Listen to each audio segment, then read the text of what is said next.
வணக்கம். தமிழ் ஃபுட் கார்னரில் இன்னைக்கு சத்தான முருங்கைக்கீரை கடையல் பண்ண போகிறோம். இந்த கடையல் எல்லா வகை சாதத்துக்கும் சைட் டிஷ்ஷாக வச்சு சாப்பிட்றதுக்கு ரொம்ப நல்லாயிருக்கும். சூடான சாதத்தில் இந்த கீரையை போட்டு நெய் விட்டு சாப்பிட்றதுக்குமே ரொம்ப ரொம்ப சூப்பராக இருக்கும். இப்போ எப்படி பண்ணுறதுன்னு பார்க்கலாம்.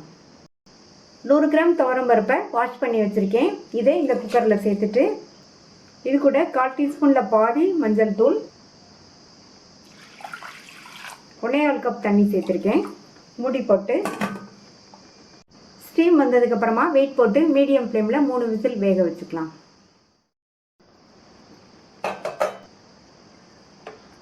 பருப்பு கரெக்டாக வெந்திருக்கு. அடுத்து இது கூட க்ளீன் பண்ண 2 கைப்பிடி அளவு முருங்கைக்கீரையை சேர்த்துக்கலாம். இது கூட 10-12 சின்ன வெங்காயத்தை 2 கட் பண்ணி வச்சுருக்கேன். அதை சேர்த்துக்கலாம். சின்ன வெங்காயம் நல்லாயிருக்கும், இல்லாட்டி ஒரு சின்ன சைஸ் பெரிய வெங்காயத்தை கட் பண்ணி சேர்த்துக்கோங்க. 3 பூண்டு பொடியாக கட் பண்ணது, ஒரு பச்சை மிளகாவை கட் பண்ணி சேர்த்துக்கோங்க. இந்த கீரை கடையலுக்கு பச்சை மிளகாய் சேர்த்தா நல்லா வாசனையாக இருக்கும். அடுத்து இது கூட ஒரு சின்ன சைஸ் தக்காளியை கட் பண்ணி சேர்த்துக்கோங்க. தக்காளி இந்த அளவு சேர்த்தா போதும். இதுக்கு மேலே அதிகமாக சேர்த்தோம்னா கடையல் புளிப்பாக இருக்கும். இது கூட 1/2 கப் தண்ணி சேர்த்து நல்லா ஒரு தடவை இந்த மாதிரி மிக்ஸ் பண்ணி விட்டுட்டு வேக வச்சிடலாம். இந்த கீரை நல்லா கரெக்டாக கடையிற அளவுக்கு ஓரளவு சாஃப்டாக வெந்து வரட்டும். மூடி போட வேண்டாம், ஓப்பன்லேயே வேகட்டும். சப்போஸ் வெந்துட்டு இருக்கும்போது தண்ணி பத்தலைன்னா அப்புறமா கொஞ்சம் சேர்த்துக்கலாம். இப்போ 8 நிமிஷம் ஆச்சு. பருப்போடு சேர்ந்து கீரை நல்லா சாஃப்டாக வெந்துருச்சு. இந்த மாதிரி இருந்தால் கடையிறதுக்கும் நல்லாயிருக்கும். அதே மாதிரி கீரை எதுக்கு மேலேயும் வேக வைக்காதீங்க. வேக வச்சோம்னா கீரையோட கலர் மாதிரி டேஸ்ட்டு நல்லா இருக்காது.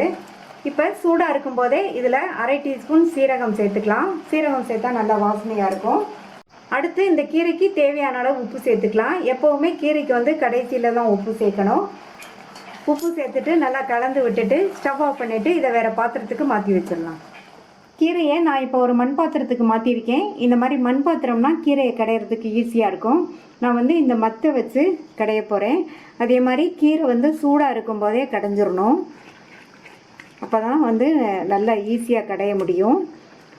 சப்போஸ் உங்கள்கிட்ட இந்த மத்து இல்லைன்னா நீங்கள் கீரை ஆறுனதுக்கப்புறமா மிக்ஸி ஜாரில் சேர்த்து விப்பரில் போட்டு விட்டு அரைச்சிக்கோங்க. கீரையை கடைஞ்சாச்சு. இப்போ இதுக்கு ஒரு தாளிப்பு கொடுத்துடலாம். தாளிப்பு போடுறதுக்கு 3 டீஸ்பூன் நல்லெண்ணெய் சேர்த்துருக்கேன். நல்லெண்ணெய் சேர்த்துக்கோங்க, நல்லது. எண்ணெய் சூடாயிடுச்சு. அதில் 1/2 டீஸ்பூன் கடுகு பொரிஞ்சதும் அதில் 1/2 டீஸ்பூன் உளுந்து சேர்த்துட்டு இந்த உளுந்தோட கலரும் பொன்னிறமாக வரணும். அடுத்து இது கூட கட் பண்ண 2 காஞ்ச மிளகாய் சேர்த்துக்கலாம். நான் 2 காஞ்ச மிளகாய் சேர்த்துருக்கேன். நீங்கள் உங்கள் காரத்துக்கு தகுந்தபடி சேர்த்துக்கோங்க. தாளிப்பை இந்த கீரையில் சேர்த்துட்டு ஒரு தடவை கலந்து விட்டுறலாம். டேஸ்டான சத்தான முருங்கைக்கீரை துவரம்பருப்பு கடையல் ரெடி ஆயிடுச்சு. நீங்களும் இதை ட்ரை பண்ணி பார்த்துட்டு உங்கள் கமெண்ட்ஸை சொல்லுங்கள். இது வரைக்கும் தமிழ் ஃபுட் கார்னர் சேனலை சப்ஸ்கிரைப் பண்ணாதவங்க சப்ஸ்கிரைப் பண்ணிவிட்டு பக்கத்தில் உள்ள பெல் பட்டனையும் கிளிக் பண்ணிக்கோங்க. தேங்க்யூ.